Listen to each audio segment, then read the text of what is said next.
Right, and as a way to conclude so that we are going back on time, just wanted to outline a few things. If you move to the final slide. There's a lot of goodness in this report for you.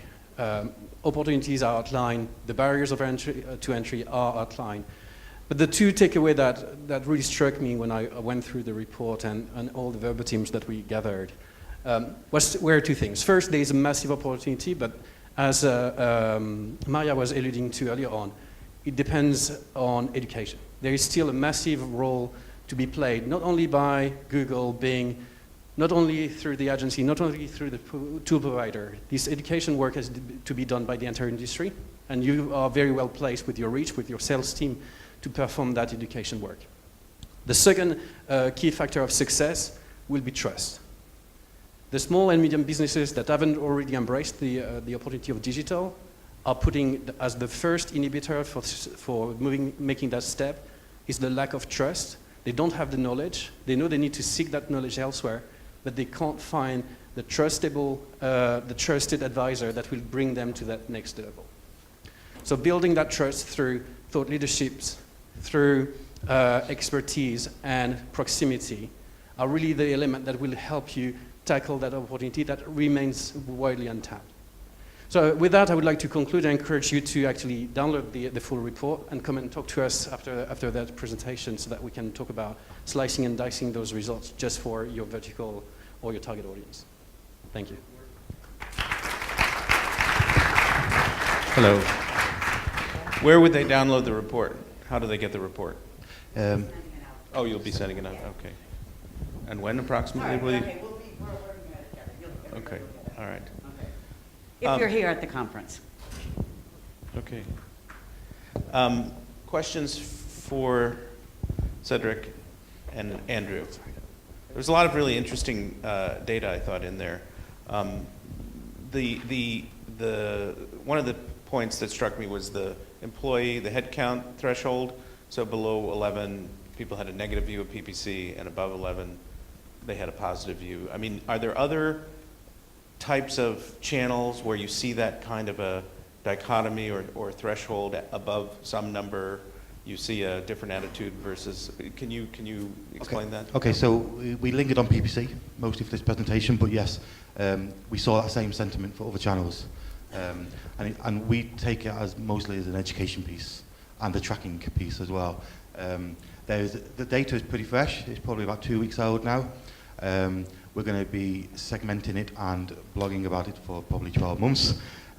We are really keen to do it again next year, but maybe with a different country, so we can benchmark UK SMEs against maybe Spain or France, see what the differences are. So come and see us if you've got a preference or want to bend our ear. But in terms of different channels, absolutely yes. Can you elaborate a little bit? I mean, not to steal your blogging thunder, but give us another example or two where you saw that kind of a split.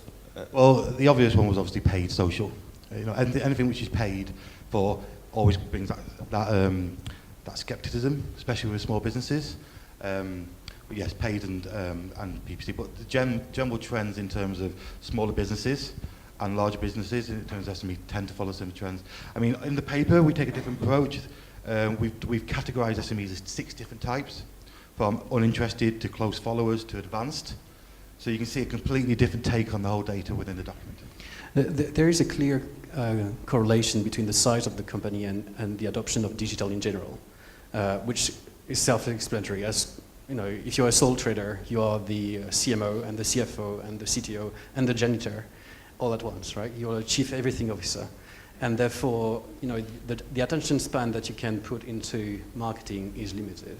The bigger you grow, the more likely you are to start hiring either internally or externally competencies to go into an expertise. And I saw in the, there was a question in the back. I saw in the previous slide about the self-service SEO practice, and only 21% were doing any outsourcing, and by the same token, a smaller percentage in social. Did you see a willingness of businesses, that answers its own question maybe, to pay for those services that they valued more highly? In other words, SEO or organic social? Was there any more willingness to pay for those? Yeah, absolutely. But what's key is trust. An SME will give you that business if they trust you. Okay, so that's where the education piece is really important. One of the things which stood out for me was the little volume of people who outsource an SEO and try and do it themselves. And the reason why that stood out for me is because it's so dangerous. If you do SEO incorrectly, if you read a blog and interpret it slightly wrong, you could really damage your business. So we really do, especially SEO can have massive results in terms of business growth. We really should do it correctly. Don't try this at home, in other words. We'll try it with a bit of help. Question, were you able to slice the data in terms of, here, I'll stand up. Were you able to slice the data in terms of the advertiser's overall spend? Because I'm curious if that less than 10 employees impacted their overall spend. So the less than 10, they're probably not spending as much. And therefore, when they put it in search, they're expecting a bigger return, possibly? That's the one question we didn't ask, unfortunately. As soon as the survey went out, we went, damn, that's the one question we should have added. But no, we haven't included advertising spend. Did you in a survey that I was involved with in early 2014, we asked about the growth intentions of the business and tried to segment responses according to their desire to grow and how intense it was. I want to maintain, I want to grow a little, I want to grow a lot. Did you do any inquiry around those kinds of questions? And did you see any results, if so, that were interesting? Yes, so I was alluding to that in the introduction of the research. We looked at three angles to the respondents. One was the company size. Mm-hmm. The second one was the industry. I.e., if you are in the service industry rather than in the retail industry, is there a different behavior? And the third one was the appetite to grow. Okay, you said that, but I guess I didn't hear that. I was busy. I influenced you in there. Yeah. But so there is obviously a clear, the more formulated your intent to grow is, the more likely you are to invest to drive that growth, and therefore the greater affinity with advertising in general, online in particular, because it's more affordable when you've got a limited budget, etc. So, are there questions here in the audience? Oh, okay.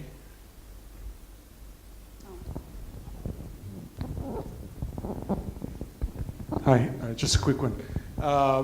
On those businesses with like 11 employees versus the 10 minus, did you ask whether one of the employees was actually handling, let's say, the advertising or social media as opposed to the owner? Who handled marketing? I don't believe we did, no. This may be an interesting correlation. Oh, yes, here.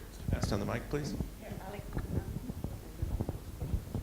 Hi, question to Cedric. This study was done in the UK. How universal do you think it is? The results are for other Central European countries? Thank you. So thank you, Ali. So yeah, my responsibility as the head of marketing for Bing Ads is European. So although we don't have the same exact research to do like for like comparison, the trends are pretty similar. We are seeing very similar behaviors. Those behaviors are exacerbated in Southern Europe. Italy and Spain tend to be even more reluctant to go online. And if you speak to anybody in Italy, outside of Yux, which is probably the success story in the digital landscape in Italy, there isn't that many, very prominent digital players. In the Nordics and Netherlands, probably because of the penetration of broadband and the inclination to use digital, probably because of the adverse climate.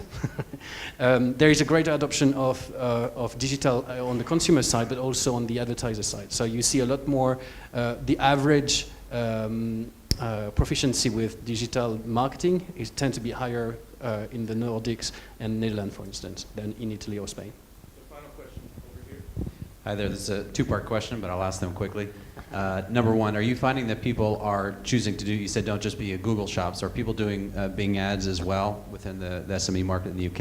And then the second part is, for those that are spending an equivalent amount on Bing ads, are they getting a similar return? Are you able to capture the value that they're getting?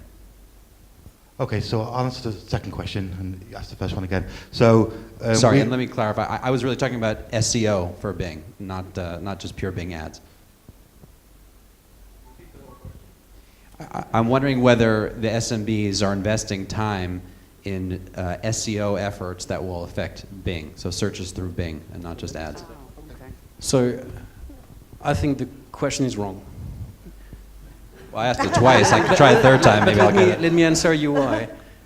I think you don't do SEO for an engine. You do SEO for consumer. You optimize your website to ensure that the web experience that you offer and that will be rendered in the search result page, irrespective whether that's Yandex, Baidu, Bing, or Google, you optimize for the user, not for the algorithm. If you do that, you will automatically rank better in the search result page. Should people optimize for Bing? I would say no. If you optimize for Google, you will be optimizing for Bing. The behaviors of the algorithm are different, yet close enough. Does that answer your question? Yes, but I'll follow up with you afterward. All right. Okay. Oh, yeah, here, you can take this one. That's the benefit of having 10,000 mics. Okay, so the paper copies of the report are available at your booth in the exhibit expo area, and people can get them while they last. And then otherwise, Cinda will be sending out a link for an electronic version where you can download that. So please thank Cedric and Andrew for their excellent Thank you. presentation.